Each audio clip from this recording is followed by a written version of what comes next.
Welcome back. We are a week out now from primary voting day in Wisconsin. Voters will also be seeing two constitutional amendments on the ballot, again, both aimed at who in state government has the power to spend federal dollars. This is born out of the legislature not having any say in how Governor Evers spent the billions in ARPA funds that came to the state during the pandemic.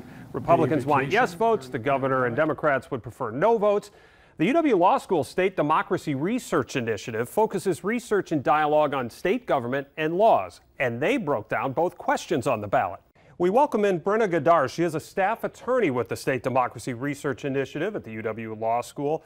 So, Brenna, before we dive into the two specific questions individually, let's take kind of a 30,000-foot view for voters. What does this all boil down to?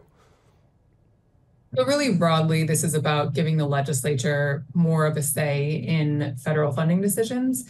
And the legislature already has quite a bit of say in most federal funding decisions, but the big exception was a lot of the COVID relief funding, which came in these big chunks of funds that were not specifically designated to programs and gave the governor a lot of discretion. Appropriated federal funds that would come to the state. Let's start with question 2, which is specifically aimed at restricting the governor from spending those federal monies. Now, in your analysis piece, you point out that amendments often contain less details than state statutes would. So what could that mean going forward? What should voters understand about that if there aren't a lot of details in this amendment?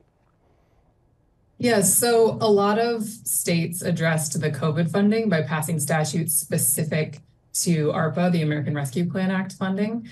This amendment would not apply retroactively to the COVID relief funding, most likely. It would instead apply to future types of federal funding. And what we don't know is exactly what types of federal funding would be covered. It would most likely apply to these sort of large pots of money coming in that give a lot of discretion to the state and how to spend them. But it's not clear sort of how designated the funding would need to be in order to require legislative review or not require legislative review.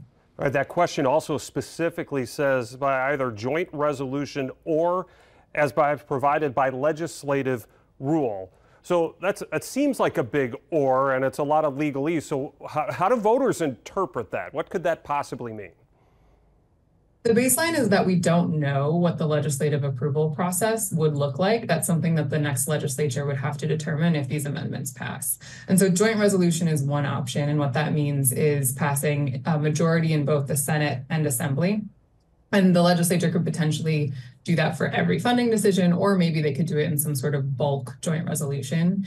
Legislative rule leaves a lot of room for the legislature to decide what system they want in place. Something that was already floated in a prior version of the amendment is sending it to the Joint Committee on Finance for review, but we really don't know what the next legislature would enact in terms of process. Is it unusual? You folks look at a lot of state, not just in Wisconsin, you look at a lot of state legal decisions and basis and proposals. Is it unusual to have so much non-clarity in something like this? It depends. Constitutional amendments can be more broad because they're designed to withstand sort of decades. They're much harder to enact. And so constitutional amendments do often or sometimes end up in court, somewhat more than statutes potentially because of their vagueness. And this is something that, like I mentioned, other states handled this discrepancy with COVID funds by passing statutes specifically aimed at those funds. And so Wisconsin is sort of unique in trying to address this via constitutional amendment. All right, I want to ask about that uniqueness in the big picture here in just a second, but let's move to question 1. If question 2, which we just discussed, already addresses the issue of who gets to spend the money, why do you think there is the need for question 1, which states the legislature may not delegate its sole power to determine how money shall be appropriated? There almost seems to be some redundancy there. So the authors of this said that the reason for putting this one forward was basically to prohibit the legislature from delegating its power over federal funds back to the governor. And what I would imagine is maybe there was an idea that the legislative rule could redelegate that to the governor in question 2. And so this was sort of an additional safeguard to make sure that that power stays with the legislature if these pass. In your analysis, is it feasible for voters to go in and vote yes for one and vote no for the other, even though they're very similar?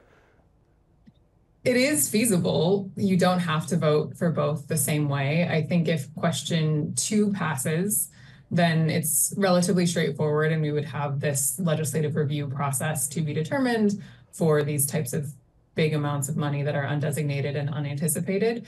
I think if question 1 passes separately, there's a lot more question about what that would actually do by itself. It doesn't specifically mention federal funding, and there's some debate in other states about how federal funding fits into the separation of powers scheme between the executive and legislative branches. Brenna, let's go back to that, how Wisconsin is unique and how some states had addressed this, like you mentioned, through state statutes.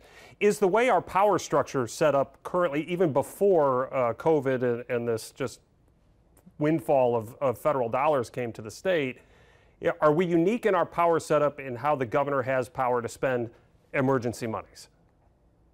No, our current system is pretty common across the country. I think about 40 states have a very similar system where the governor can generally spend unanticipated funds from the federal government. And there are some restrictions on that, some legislative guidelines in a lot of states, similar to Wisconsin, but that's not really uncommon. Where we were a little bit more uncommon is in having ARPA funding, that COVID funding, going primarily through the governor.